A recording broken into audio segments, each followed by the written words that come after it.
I'm out here at the range today again with my Colt Government 380 Mark IV 1911 style pistol. And I've been having such poor luck with this gun, I figured maybe if I just run a whole ton of ammo through it, it'll start to break itself in and it'll start to run better. So what I plan to do today is shoot about 150 rounds of the ammo incorporated 380 and some of the Winchester white box flat nose that I've been shooting before. Now the problem with this is, if you've seen any of my other videos, a lot of times after several rounds, when the round tries to load into the chamber, it gets stuck about halfway. And you can see it here, what's happening. The round will come up out of the magazine and will get hung up on the feed ramp, kind of jamming itself, and you have to rack the slide or slam the slide forward with your palm to get it to go into battery. Throughout the day, I was testing out the theory that maybe one or two of the magazines were causing issues. So 2 magazines that I first had issues with, I put off to the side, and then I stuck with the magazines that seemed to be working better. I found out later on that that had absolutely nothing to do with it, and it's pretty random when this happens. Now, I had previously put a 13-pound recoil spring and firing pin spring in the gun, and I had more malfunctions with the 13-pound spring, so what I'm running now is the 12-pound spring, which seemed to give me a little bit better accuracy and consistency. I still was having a lot of problems. You could see here I had an issue where a round did not eject out of the chamber after it fired and subsequently jammed the action. But this gun is getting to the point where it's so unreliable that I'm either going to try to open the feed ramp up a little bit by myself and polish the chamber, or I'm going to end up just putting it on consignment, because between the gun, the extra magazines I bought, and all the spring kits that I bought for this thing, I probably have close to $900 in this gun.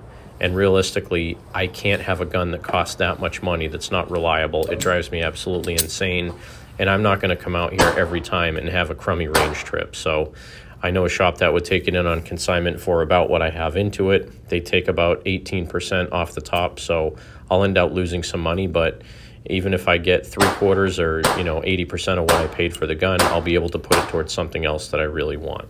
So this is just my range trip, shooting 150 rounds of ammo through it, and the frustrations that I encountered. I often show you the jams so that you can see what's happening. Like I said, I tried putting the magazines aside and not using the ones that were jamming, but it had nothing to do with the magazines. I do have 1 or 2 that the last slide, the slide does not stay open on the last round with 1 or 2 of the magazines. Not exactly sure why. I think it's actually a Colt magazine, one of the ones that's causing the issue.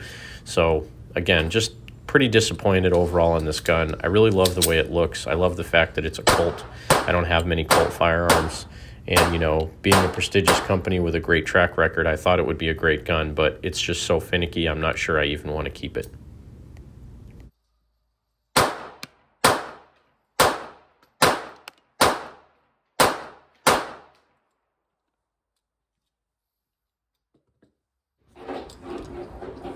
Now, I've had so many malfunctions with this gun, I often flinch when it doesn't fire correctly, or if the magazine doesn't lock the slide back, because I'm anticipating a problem. So somebody called me out in one of my videos saying that I flinched when I shot this thing the first time, and it really bothers me that people come on here and just tell you everything that you do wrong, and you go to their channel and they have absolutely no content and no context for where they come up with the fact that you're flinching, other than they probably watched 10 million other videos on here and somebody else pointed out that somebody else flinched. So regardless, I have a problem that, if you're not out there doing this yourself, shooting the same gun, shooting the same ammo, you really shouldn't be railing on people for doing everything wrong unless they're blatantly doing something that's dangerous or, could cause a malfunction of its own. I'm not limp wristing this gun. I'm holding it very tight. Everything I'm doing is the same as I would do with any other firearm, and this gun just tends to have tons of problems. So again, there's that. That's going to wrap up the testing in this video. I did do a little bit more after the fact, but I had a guy come over and stop and chat with me for a while, so this is all I really got recorded. I'm still very disappointed in this pistol, but I guess we'll see where it takes me. We got more ammo than the ammo store. I've been stocking up for a long time.